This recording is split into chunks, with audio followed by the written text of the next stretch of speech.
The Knicks postgame show is presented by Tri-State Audi. Visit your Tri-State area Audi dealer today. The Knicks hit the All-Star break in style. Mikal Bridges helped Key a great start. He had 13 of his 22 in the first quarter. Cat tonight, 21 points and 11 rebounds. How about Jose Alvarado? Ties a career high with 8 threes. Ties the NBA record for most threes made, playing less than 20 minutes. He played 18-37 at 26 points. 49-point win for the Knicks, 138-89. It's the most the Knicks have ever beaten the Sixers by in terms of point differential. Great to have you with us from our Delta MSG studios. Bill Pidto along with Wally Szczerbiak. So all good as the Knicks hit the All-Star break. They're 35-20 overall, and they've won 10 of their last 12 games. And what a bounce back after what happened last night here against the Pacers. 55 games in the books, only 27 left in the 82-game season. Must have been a fun little train ride down to Philly. Maybe the Knicks should take the train a little more often because they came out with a ton of energy to start this game. What a performance across the roster. And Jose Alvarado, welcome to New York, my man. What a coming out party. 8 threes, 5 steals, all over the place. Just an impressive overall team win by this squad. And it started right from the start as we take a look at our thrilling moment brought to you by FanDuel Casino. Get your thrill on. Knicks began the game well on a 16-4 run. Mikal Bridges scored 9 of the Knicks' first 16 points, and I mentioned he had 13 of his 22 in the first quarter. Just locked in. This team was completely ready to get stops and answer the bell against Edgecombe and Maxey. I thought Shamet did a really good job on Maxey. Obviously, Maxey's going to get his points, but you want to make him take a lot of shots. And Bridges has been really good in first quarters. The ball was moving. The Knicks were really dicing up this Philadelphia team. They were getting dunks, layups. Karl Anthony Towns was really involved in the offense in the first quarter. That was a great sign to see. And Jalen Brunson, you said it, right? He only took 6 shots. The fewest he's taken in a game in which he was not hurt. Wow. Remember against Sacramento, hurt the ankle, took only 3 shots. Right. Jalen Brunson took only 6 shots, and they still put up, what, 138? Brunson only finished with 8 points. That is coaching. This offense, when the ball moves and the guys, you know, absorb what Mike Brown wants them to do offensively and share the ball, everyone just it plays at such a high level. And it was great to see those threes fall on the way they have. The contribution off the bench after last night, only getting 18 points from your bench. Tonight, they just exploded. That was a big-time win to go into the All-Star break with. We knew about Jose Alvarado and his hustle, his peskiness. But what about the way he can hit the three? 8 of 13 tonight. Are you surprised by how well he can shoot? No. You know, he's been on a team in New Orleans where he doesn't always have Zion playing out there with him. And when you play with elite-level players, you get better looks. And you could see he was getting really high-quality shots. He wasn't hesitating at all, shot himself into rhythm. And this is a guy that is trying to absorb a new offense, so his head's probably spinning as far as, you know, what the plays are. But he just said, let me go out there and just let it fly when I touch it, because then I can't turn it over and I can't make a mistake not running the play correctly. And he's got a good-looking stroke. I mean, look at the way he floats the ball up there. That's a picture-perfect release.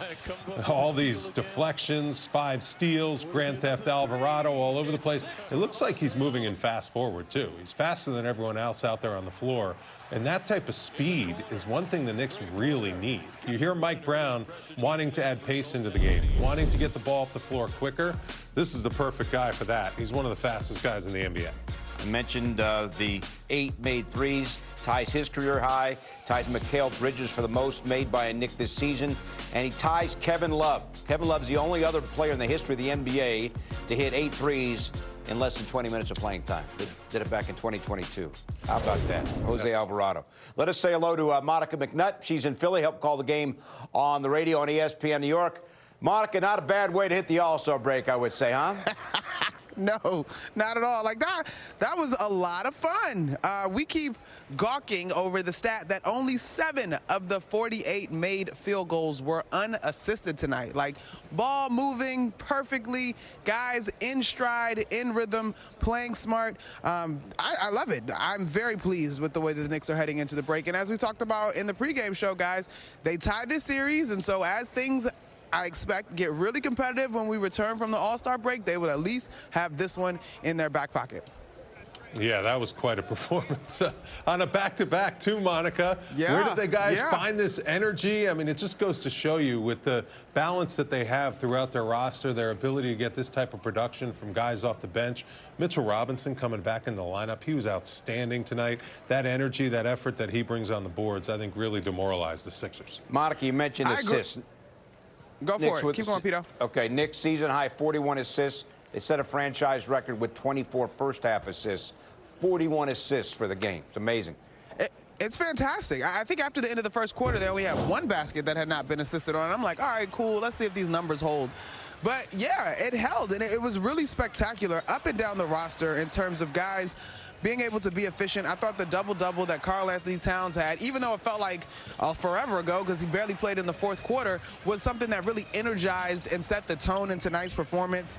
I mean, they had 32 points off of turnovers, y'all. Like, you talk about easy opportunities. Now, granted, this Sixers squad is first game home after a West Coast road trip, and we have seen that sort of be a rough one for a lot of teams across the league, including the Knicks. But that doesn't matter. You got to play the game that is in front of you, and the Knicks were outstanding tonight. Yeah, the Sixers just looked like their heads were spinning. They couldn't do anything to stop the Knicks. Whatever play the Knicks ran, whatever action they ran, the Sixers just did not look connected at all defensively. They're dealing with some injuries, obviously, to their key components and their veterans. But they just looked like a team that was already with their toes in the sand for the All-Star break tonight. They did not show up one bit. Joel Embiid didn't play, but OG Anunoby missed his fourth straight game for the Knicks with a bad toe. I mentioned the first half, Monica. 24 assists for the Knicks, most they've ever had in a half. And the 30-point lead at the half, 72-42, largest halftime lead the Knicks have had this season, and the largest halftime lead against the Sixers for any team since 1970. And we mentioned off the top, Monica, this is the most points the Knicks have ever beaten the Sixers by, 49 points. Yeah. 49 points. Yep, Pat and I were talking about the historic seasons. What was that? I think it was 94 and 70-something. The last time that they beat them by 48 points, so the 1 point puts them over the top. I will add this, though, guys. As much as we're gawking about the offense, and rightfully so, when I look at this box score and see 89 points held to, now going into last night's game, they had a terrific defensive efficiency stretch over the 10 games, right, where they had been able to hold teams to one of the best numbers as far as defensive efficiency. 89 points, that adds to being able to hold teams to about a point per 100 possessions, which was something that was spectacular about this run. So I'm excited for the needle to continue to move on what they've been able to do defensively as well. Philly shot only 6 of 32 from downtown, while the Knicks were 20 of 44 from downtown. How about Cat tonight, Monica? 21 and 11. You know, he was fantastic, and he was energized. We actually had him for our radio post-game interview, and the radio spot is right at the bench where there was a contingent of Knicks fans behind him, so he kind of got them involved in the interview. But that sort of energy is what you saw from him all night long. I literally said to Pat at one point on our call, would you stop, after the play with Dominic Barlow that was overturned, would you stop playing around with these people and just make a quick move? You're faster and bigger than Barlow. You're faster than Drummond. And when he started doing that, starting with that baseline dunk on the right side, and then he got that three, that consecutive 5-point stretch that he went on, it was really lights out from there on out throughout the night for Karl-Anthony Towns. I love the energy that he played with. Yeah, he was outstanding, and you know, just his passing, his skill level. But Monica, I got to get your thoughts on Jose Alvarado. I mean, what a performance. That was awesome, wasn't it? So much fun, like so much fun.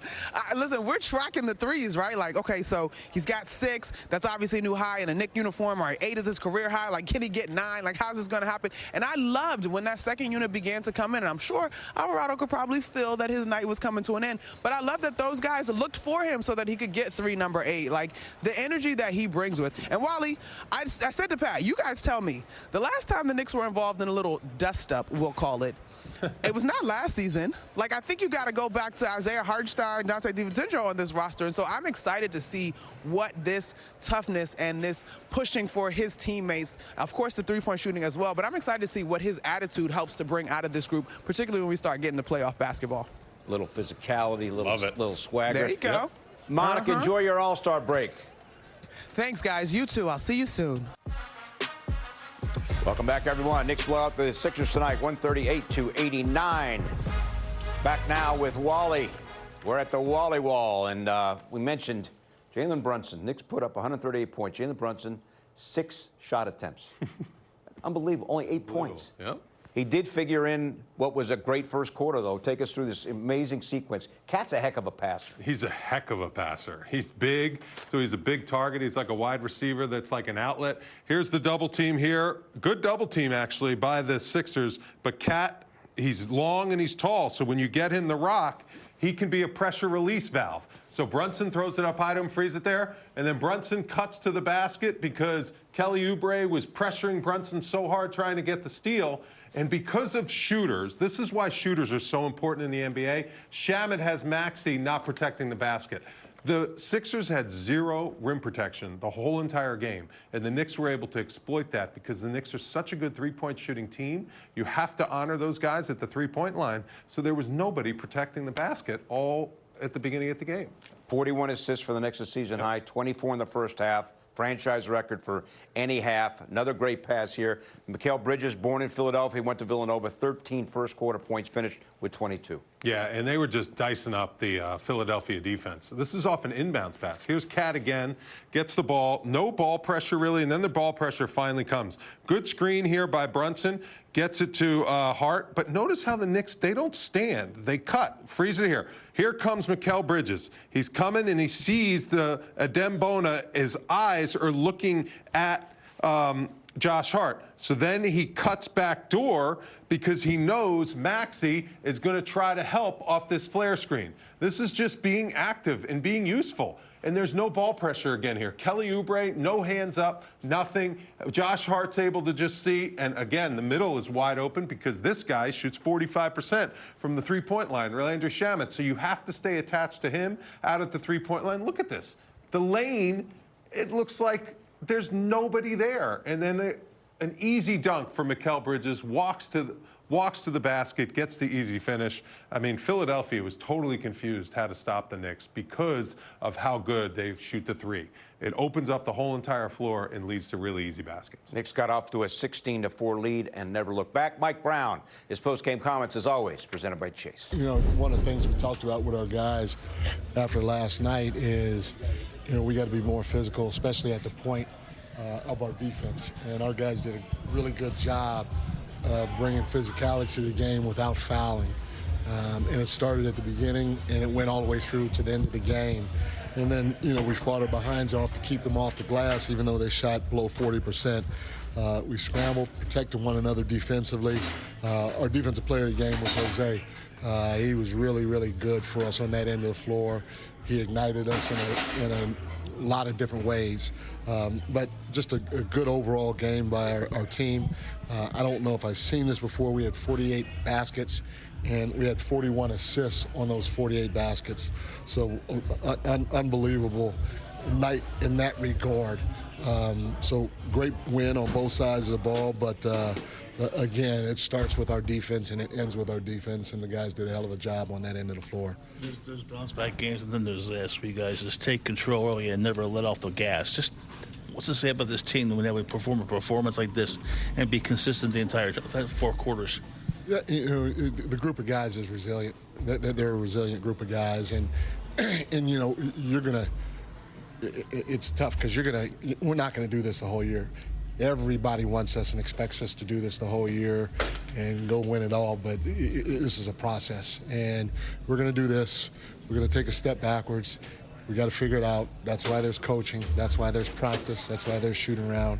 That's why we have those guys in the locker room that we have.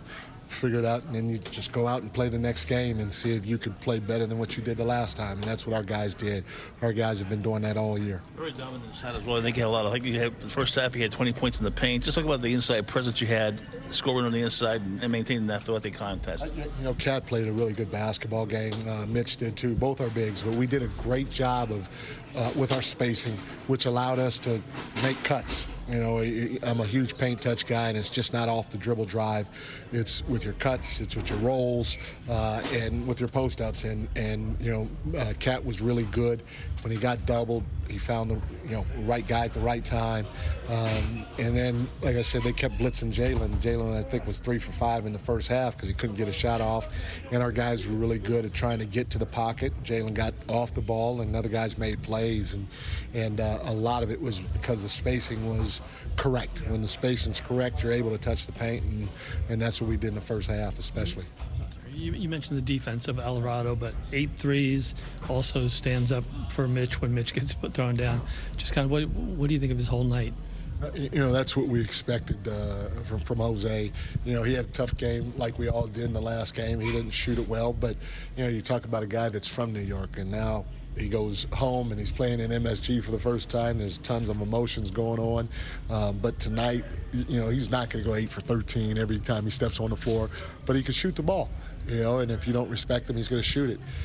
And his quickness is unbelievable, and it's different than what we have. And so he's able to touch that paint. You're not able to get up in him and be physical, because if you do, he's going to give you a ha-ha, and then he's going to go by you, and now he's touching the paint, and it's a different ball game. So his quickness, his ability to shoot the basketball, his ability to pass and make plays without getting knocked off his spot is going to be huge. But he had a great offensive game for us, and we need that fire from him. We need that passion. We need that sense of urgency, and it sparks us, as you can see. You obviously have had a front row seat to one of the hottest shooters to ever walk the earth. Obviously, you see what it does for the players. As a coach, do you get caught up in it too when a guy's going like that? And obviously, I'm sure the point differential helped. You weren't probably as anxious as you normally are, but do you get caught up in it too when a guy's that hot and he's letting it flow? Sometimes you get excited for him. I didn't know he was 8 for 13. I just kept seeing him, finding a way to get his hands on the ball defensively, and then next thing you know, he's letting it fly. And again, we want all our guys to let it fly, but it was a fun performance to watch him on both ends of the floor. The guy that it was the most excited about was back in the day, Rod Strickland. Rod Strickland was something else to watch for me as a young coach. And more than Steph? Steph was up there, but I'm throwing Rod out there because he doesn't get as much love as Steph, and he's kind of an unsung name. But I had plenty of those guys to be able to sit back and enjoy, and it was fun to see Jose tonight for sure. All right, couple more. Mike Brown loves Rod Strickland. Why not? How about Cat tonight? Excellent. 21-11. Get his post-game reaction to the Knicks' huge win next.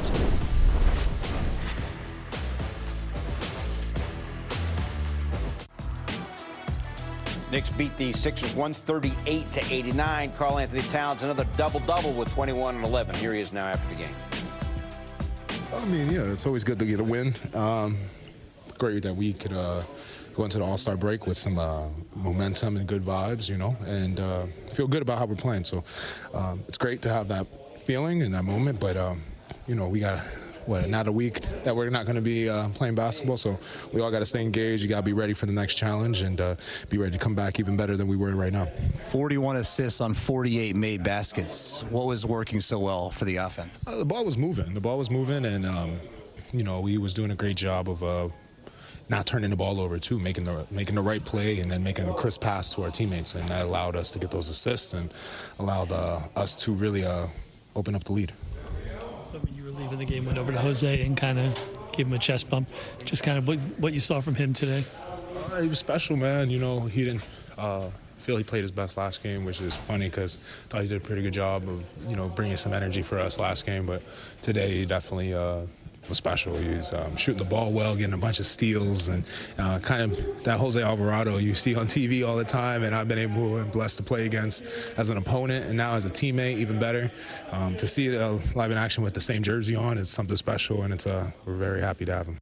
So Alvarado, 26 points, 8 threes, and the defensive player of the game. Back now from the corner three presented by Michelob Ultra Superior Light Beer. Knicks make 20 threes. Philly made only 6 threes. That's a big difference. 42-point differential. 49-point win. That's a good way to go into the break. Alvarado all over the place defensively. 5 steals in less than 20 minutes. That is outstanding. Grand theft.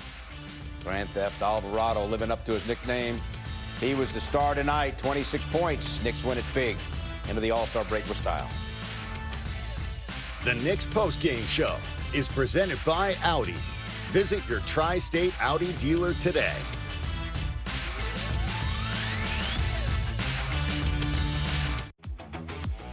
As we mentioned, Jose Alvarado, the Knicks defensive player of the game. There is the shot moments ago from the Knicks locker room. So he did it all tonight. He did it all. He looks good in that outfit, too. We got to grab that and see what you look like in that outfit. That would be epic. I don't think you'd ever. I don't know if your head would fit in the helmet. Would you ever be worthy of Defensive Player of the Game? Maybe once in 82 games, I would say. I'd take a couple charges like Jalen, maybe once. You got to get some deflections and steals, though, to get the hard hat, don't you? That's true. Yes, you do, 100%. Not likely. But you could be a good team defender, too, and you could take a couple charges. Right. And, just not make any mistakes. On the screens. Yeah. Little help. Always be in the right spot. Whatever works, my man. Be back with more after this. All Knicks tonight in Philadelphia.